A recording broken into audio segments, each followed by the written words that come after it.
Pois bem, dando continuidade, estávamos falando aqui a respeito da extorsão em que há privação da liberdade, qualificada pela privação da liberdade da vítima.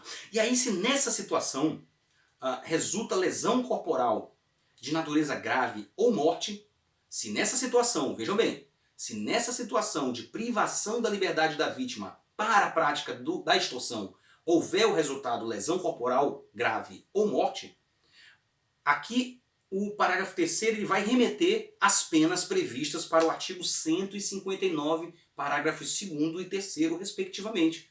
Então aqui, no crime de extorsão do 158, se houver privação da liberdade da vítima e disso resultar morte ou lesão corporal de natureza grave, aplicam-se as penas previstas para o crime de extorsão mediante sequestro com resultado lesão corporal ou resultado morte. Então é só uma remissão a um outro preceito sancionador, a outra pena prevista aqui para outro crime, que nós vamos estudar em seguida. Nós vamos estudar logo em seguida aqui. Ok? Vamos lá. Pessoal, esse sequestro relâmpago que nós já falamos, ó.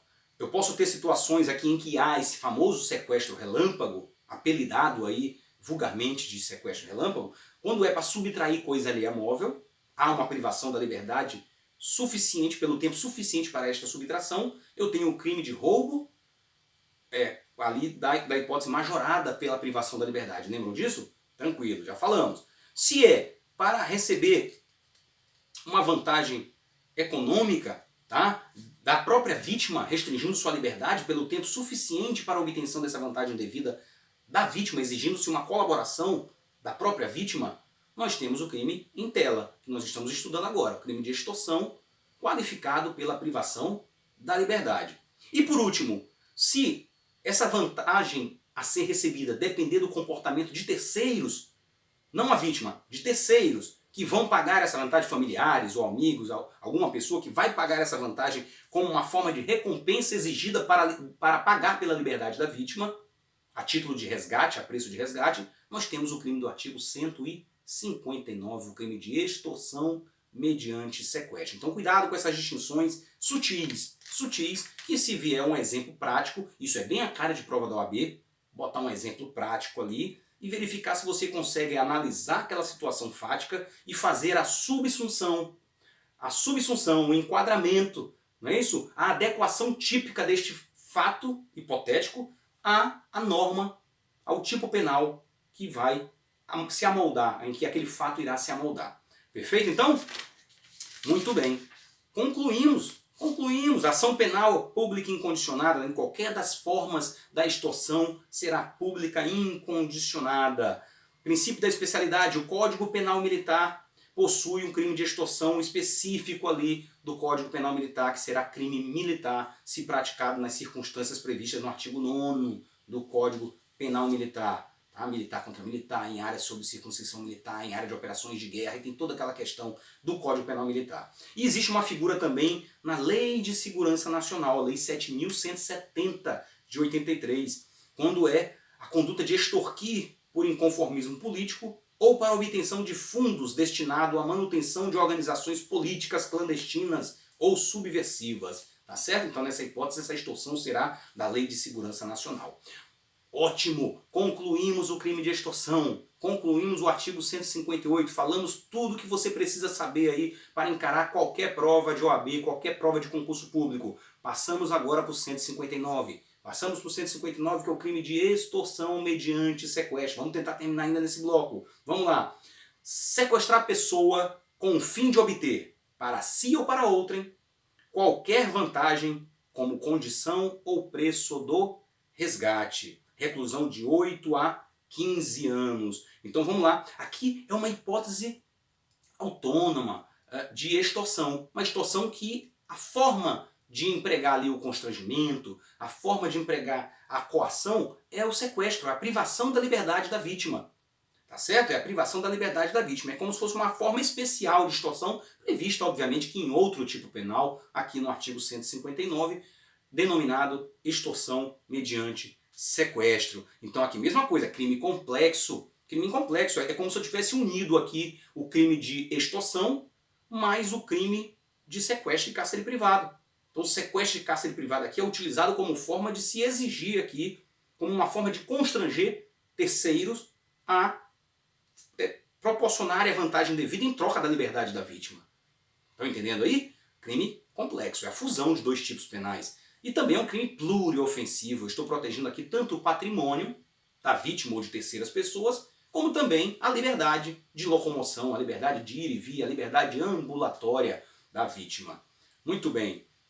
E aí nós falamos, pode não coincidir aqui no caso a exigência da vantagem não é da vítima. A exigência da vantagem é de terceiras pessoas. A vantagem é exigida de terceiras pessoas que podem proporcionar essa vantagem devida do seu patrimônio ou do patrimônio da própria vítima. Tá? Então nem sempre a vítima patrimonial e a vítima da restrição da liberdade serão a mesma pessoa. Eu posso ter uma subjetividade passiva, ou seja, vítimas distintas, a depender dos bens jurídicos que estão sendo protegidos. Sujeitos do crime, qualquer pessoa. Aqui não há nenhuma exigência de qualidade especial do sujeito ativo, não é isso?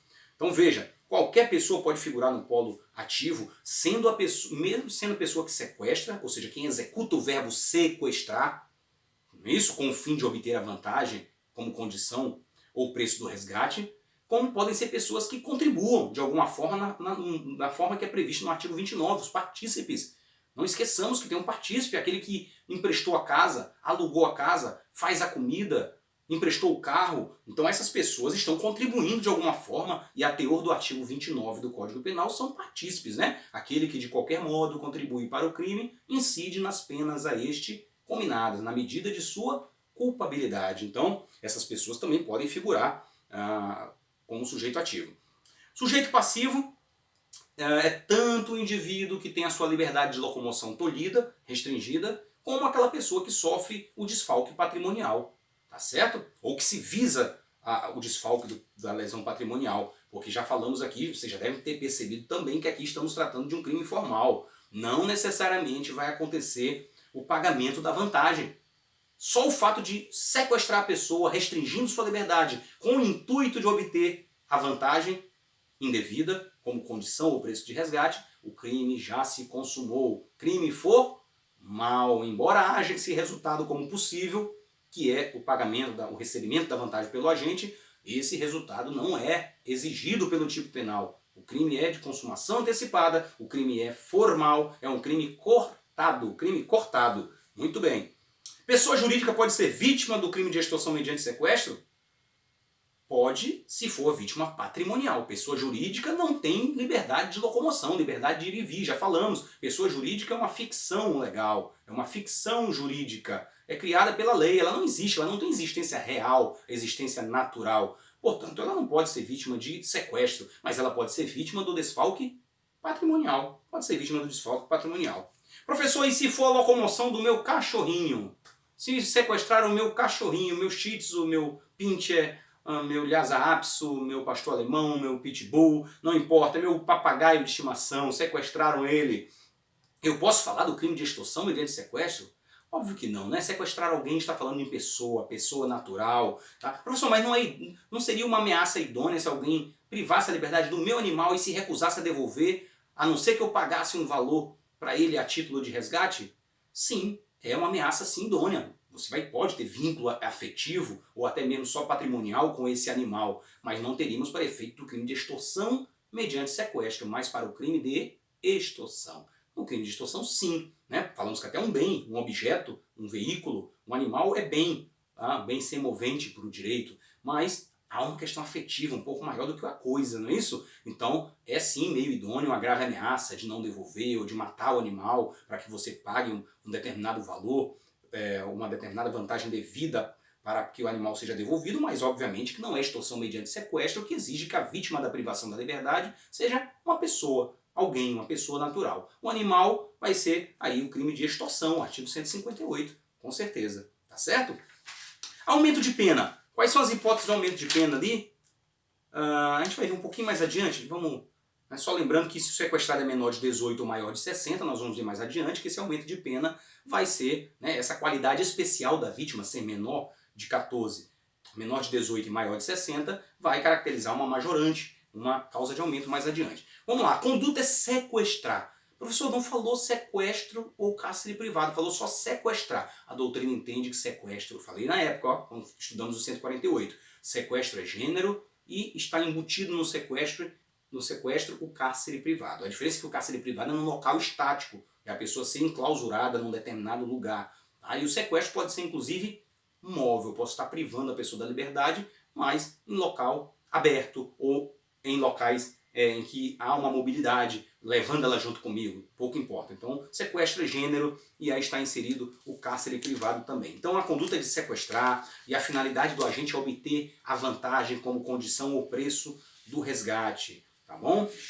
Como condição ou preço do resgate. Muito bem. O entendimento de que qualquer vantagem que se diz aqui é a vantagem econômica. Estamos aqui dentro de um delito patrimonial. O artigo 58 fala qualquer vantagem como condição ou preço do resgate. Às vezes dá a entender que pode ser outro tipo de vantagem, vantagem sexual, vantagem moral, mas não é esse o entendimento da doutrina. Se trata, portanto, de vantagem patrimonial, já que estamos tratando dos crimes contra o patrimônio. O legislador só falou menos do que deveria. Falou menos do que deveria, poderia ter falado mais, e é necessário fazer uma interpretação mais extensiva nesse caso. Voluntariedade. Aqui eu tenho dolo. O crime é doloso. Crime é doloso, a vontade consciente de privar a vítima de sua liberdade, do seu direito de ir e vir e permanecer, com o intuito de obter uma vantagem econômica em troca da sua soltura. Já falamos isso aqui. Consumação e tentativa.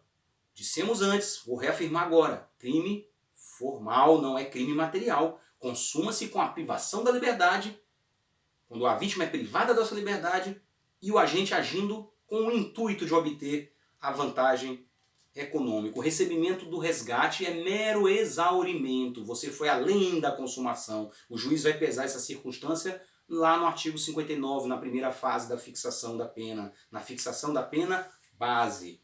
É um crime permanente. Sequestro e cárcere... Aliás, o crime de extorsão mediante sequestro é um crime permanente. Crime permanente é aquele em que a consumação se prolonga no tempo. Como a doutrina fala, a consumação se protrai, ela vai se protraindo, vai se prolongando no tempo. De modo, quais são as consequências disso, professor? Qual a diferença de um crime instantâneo, que o crime se consuma num só momento, e esse crime chamado permanente, em que ele vai se protraindo, a consumação vai se prolongando? 3 consequências principais, vou falar para vocês. Primeira delas, possibilidade de flagrante a qualquer momento. Se a vítima está privada da sua liberdade, enquanto ela estiver privada da sua liberdade, o crime está se consumando, o crime está em estado de flagrância e a polícia pode prender os autores e os partícipes a qualquer momento, tá certo? Então, em qualquer tempo, esse crime vai estar se prolongando no tempo. Segunda consequência, a prescrição desse crime só começa a contar depois de cessada a privação da liberdade. Enquanto a vítima estiver privada de sua liberdade, o prazo prescricional não começa a correr. Não começa a contar. Após cessada a permanência do crime, ou seja, neste caso, após a vítima ser posta em liberdade, é que o prazo prescricional começa a correr. Perfeito. E por último, se houver o advento de uma nova lei no decorrer desse comportamento dos agentes, aplica-se essa nova lei. Então, se a vítima ficou presa durante 2 meses em cativeiro, esperando o pagamento do resgate, negociando, a vítima privada da sua liberdade, flagrante, crime permanente. Se nesse decurso de tempo, nesse interregno, surge uma nova lei, essa lei se aplica, mesmo que mais gravosa, mesmo que essa lei seja mais grave. Não há que se falar em retroatividade de norma mais maléfica, porque o agente continua praticando a conduta na vigência dessa nova lei. Então ele entra na vigência dessa nova lei ainda persistindo no comportamento. Portanto, essa nova lei se aplica pela regra geral, que é o princípio do tempus rege actum. O tempo rege o ato. Ele continua praticando a conduta na vigência da lei nova, mesmo que mais severa, mesmo que para pior, e essa lei, portanto, é aplicada a ele. Perfeito. O que temos mais? Vamos lá. Tentativa desse crime é possível? Sim, é possível. Esse crime, podem ver que ele é plurissubsistente. A conduta pode ser fracionada em vários atos. Digamos que essa vítima que o agente foi tentar capturar conseguiu escapar. Estava lá com o carro com corda, com capuz, estava com os comparsas, com arma de fogo. Quando foi abordar a vítima foi esperta, percebeu, correu, não conseguiu ser capturada. A polícia impediu, por exemplo. Vejam que são hipóteses aí que eu tive início de atos de execução com o intuito de privar a liberdade da vítima. privar a liberdade da vítima visando obter uma vantagem como condição ou preço de resgate, mas a vítima fugiu, ou seja, a circunstância alheia à vontade do agente, de modo que a tentativa é perfeitamente possível, por quanto se trata aí de um crime plurissubsistente. Vamos para as qualificadoras e minorante da pena. Vamos passar um pouquinho aqui, talvez, o tempo, mas a gente termina logo nesse bloco, tá certo? Podemos passar aí uns 3 minutos no máximo. Tá? Qualificadoras, vamos lá. Esse crime se qualifica em que hipótese? Primeira hipótese, liberdade da vítima se o sequestro dura mais de 24 horas. Então o parágrafo 1º traz aí hipótese de qualificadoras. Primeira hipótese, sequestro dura mais de 24 horas. Aí é o decurso do tempo. Quanto mais tempo, mais danos psicológicos, mais danos físicos, maior o sofrimento da vítima, não é isso? Maior o sofrimento dos parentes, das pessoas que estão envolvidas naquela situação. Então é uma questão temporal, cronológica mesmo, que quanto mais tempo, maior o sofrimento infligido a vítimas e aos seus parentes. Se o sequestrado é menor de 18 anos ou maior de 60, sequestrado menor de 18 e maior de 60, aí a reprovabilidade do comportamento recai porque essas pessoas são mais vulneráveis. O menor de 18 e o maior de 60 são mais vulneráveis, têm menor capacidade de resistência. Além do mais, isso incute um maior temor nos familiares, não é isso? Você vai ficar muito mais abalado psiquicamente com um filho ou alguém da sua família menor de 18, ou uma pessoa idosa, o seu pai, seu avô maior de 60 anos, não é isso? Então os danos, os abalos psicológicos, tanto à vítima quanto aos parentes, será maior. Por isso o legislador resolveu repreender de forma mais grave, tratando como qualificadora essa hipótese aí baseada na idade da vítima. E o parágrafo 1º ainda traz como última hipótese de qualificadora o crime ser cometido por quadrilha ou bando. Pessoal, não existe mais essa nomenclatura quadrilha ou bando. Esse nome em iuris, essa nomenclatura, esse nome do crime do artigo 288 não é mais quadrilha ou bando. O crime é associação criminosa. Antes era quadrilha ou bando e se exigia 4 ou mais pessoas. 4 ou mais pessoas. Por isso que era quadrilha, 4 pessoas. Hoje, o crime é associação criminosa e exige pelo menos o cômputo ali de 3 pessoas, 3 ou mais pessoas, crime de associação criminosa do 288. Aqui, da mesma forma que falamos para o crime de furto, para o crime de roubo, a formação da associação criminosa tem um momento consumativo próprio, no momento que 3 ou mais pessoas se unem com o intuito, se associam de forma estável com o intuito, com o fim específico de praticar crimes, nós já temos ali consumado o crime de associação criminosa. Porque o bem jurídico ele é um crime de perigo, então só o fato dessas pessoas se associarem já há o risco de lesão ao bem jurídico paz pública. Se essas pessoas vierem praticar também o crime de extorsão mediante sequestro, essas pessoas também respondem pela extorsão mediante sequestro qualificada pela associação criminosa. Em concurso material. Responde pelos 2 crimes, somam-se as penas em concurso material. Não se fala em bis in idem. Bis in idem. Ok? Parágrafo 2º e 3º. Parágrafo 2º e 3º. Parágrafo 2º fala, são mais 2 hipóteses qualificadas, né? Vai aumentando ainda mais os patamares das penas. Parágrafo 2º fala que se do fato resulta lesão corporal de natureza grave, reclusão de 16 a 24 anos. Parágrafo 3º, se resulta morte, reclusão de 24 a 30 anos. Essa é a maior pena prevista no nosso Código Penal. 24 a 30 anos. Então vejam, aqui também a lesão corporal ou a morte pode decorrer de culpa ou dolo do agente. Culpa ou dolo do agente. Tem que se atribuir, imputar esse resultado de lesão corporal ou morte só se houver dolo ou culpa do agente. Não existe responsabilidade objetiva no direito penal. De modo que se ela morre por qualquer outra causa que nada teve a ver com dolo ou culpa do agente, não se imputa esse resultado morte ao agente ou aos agentes. Pessoal, a doutrina diverge um pouco com relação à questão de se esse resultado, lesão corporal grave ou morte, necessariamente deva ser do próprio sequestrado ou se abrange também terceiras pessoas. Outra pessoa também foi atingida, né? Alguém que foi entregar o resgate, o segurança que estava na hora do sequestro e foi morto, alguém da família que sofreu um infarto, teve um problema seríssimo e sofreu uma lesão grave ou morte, se isso aí englobaria. Então há uma divergência na doutrina com relação a isso, tá? mas predomina que é o próprio sequestrado que deve ser a vítima da lesão corporal grave ou morte para efeito de que se está caracterizada esta qualificadora aqui da lesão grave ou morte. Muito bem, por último agora, a hipótese do parágrafo 4º, nós temos aqui uma norma de direito penal premial, ou seja, um incentivo ao agente para desestimular comportamentos aqui delituosos, dando uma chance para o agente tentar remediar, pelo menos, ou mitigar, minimizar as consequências lesivas do seu comportamento. Então, o legislador incentiva com um abatimento de pena. Vamos ver o que é. Se o crime é cometido em concurso, o concorrente que o denunciar à autoridade, facilitando a libertação do sequestrado, terá sua pena reduzida de 1 a 2/3. Então veja, aqui é uma hipótese de diminuição da pena, é uma minorante, é uma causa de diminuição de pena. Alguns vão chamar isso de delação premiada também, tá certo? Delação premiada não é só aquela prevista na lei de organização criminosa, na lei de tráfico, tá? Nós temos aqui em outros dispositivos penais, essa aqui é uma das mais antigas, que já vem no Código Penal aqui. Eu vou até fazer uma correção de caráter técnico para vocês. Embora alguns possam chamar de delação premiada, é importante a gente distinguir a delação premiada da colaboração premiada. A colaboração premiada é o gênero, é mais amplo. Dentre as hipóteses de colaboração premiada, eu posso ter uma hipótese de delação premiada.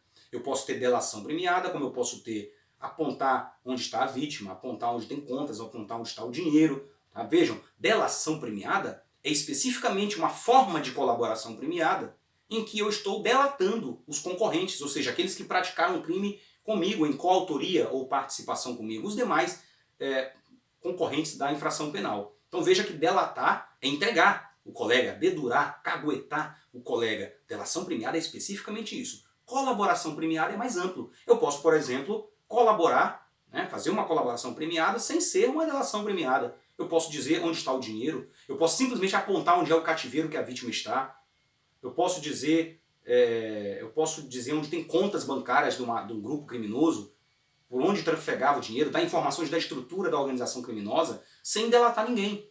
Então veja que colaboração premiada é mais amplo que delação premiada. Nesse caso aqui, vejam que não se trata propriamente de uma delação premiada, porque o que se quer aqui é que quando haja concurso de pessoas, um desses concorrentes delate, esclareça, dê conhecimento à autoridade, de modo a facilitar a libertação do sequestrado.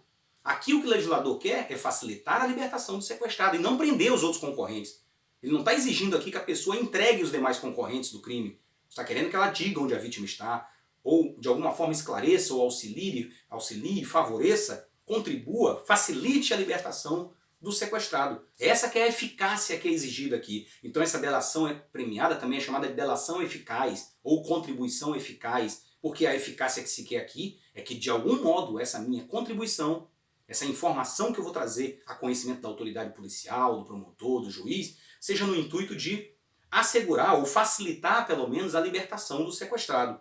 Então veja que essa causa de redução da pena é obrigatória em havendo contribuição do concorrente e facilitando a libertação do sequestrado, o juiz é obrigado a reconhecer essa causa de diminuição de pena, é um direito subjetivo. E professor, e qual é a quantidade que o juiz, como é que o juiz vai diminuir de 1/3 ou 2/3 essa pena?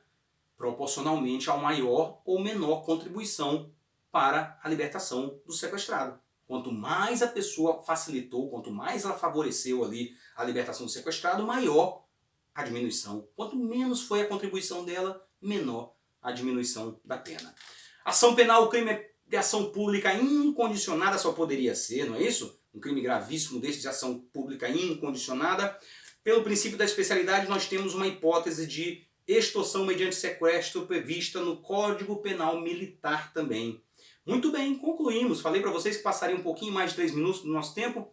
Concluímos extorsão mediante sequestro. Vocês estão sabendo tudo, mas é importante que leiam aí o material, a doutrina que eu mandei para vocês, para poder aprofundar os estudos. Leiam o Código Penal, o texto de lei, que muitas das vezes cai na prova, e vamos seguir em frente. Tá? Por hoje é só na nossa aula, semana que vem temos mais. Tá bom, gente? Muito obrigado, um abraço a todos.